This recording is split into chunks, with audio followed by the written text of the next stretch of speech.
They say money can't buy happiness, but in Abuja, it can certainly buy a very convincing mask.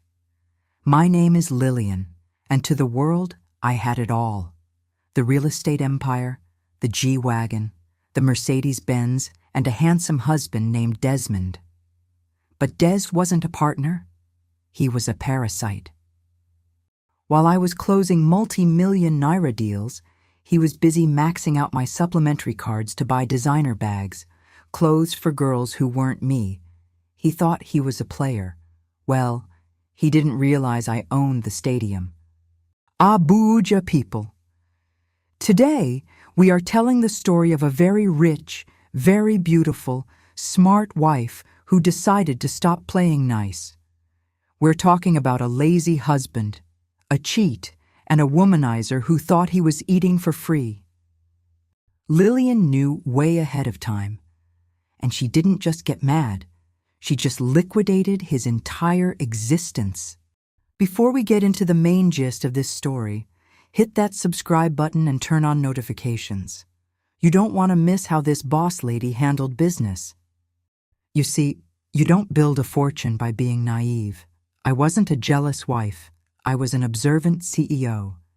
The notifications had been popping up on my primary account. $5,000 at a high-end boutique in Maitama.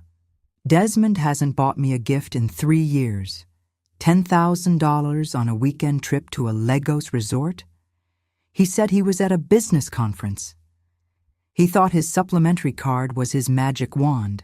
He forgot the wand belonged to me. Desmond was bold. He was using her hard-earned money to press necks in the club.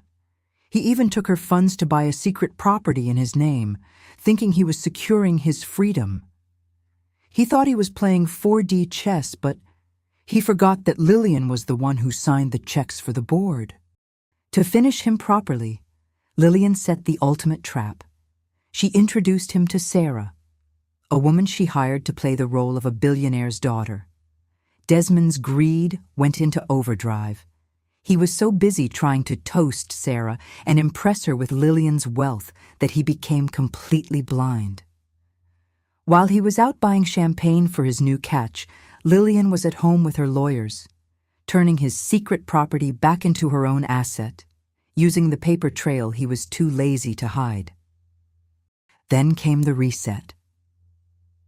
Lilian didn't just pack a bag. She emptied his life, she sold the cars, she sold his designer suits, his Italian shoes, and those luxury jewels he loved to flex. She cleared every single account, the personal ones, the business ones, and especially that joint account he thought was his safety net. She converted every single kobo into crisp US dollars. Why? Because Lilian knows that when you're moving to the next level, you don't carry dead weight or weak currency. The morning of the flight, the Abuja mansion was an empty shell. Desmond was still asleep in a hotel room he couldn't afford, dreaming of his future with Sarah. But Lilian was already at the airport with her 2 daughters, Amanda and Amelia. As a Canadian citizen, she didn't need a miracle. She just needed a boarding pass. 3 one-way tickets to Toronto. As the plane took off, she sent one final text. The house is sold, the cars are gone, and your cards are blocked. Hope the girls were worth it. Bye, ghost. Imagine coming home to find your clothes sold, your car gone, and your wife in a different time zone. Desmond wanted to be a player, but he forgot that Lilian owns the stadium, the ball, and the referee. What do you think of Lilian's move? Was it the ultimate boss move, or did she do him too dirty? I want to see Team Lilian in the comments. If you love stories where the cheating husband finally gets served, give this video a like and share it. Subscribe for more stories. See you in the next one.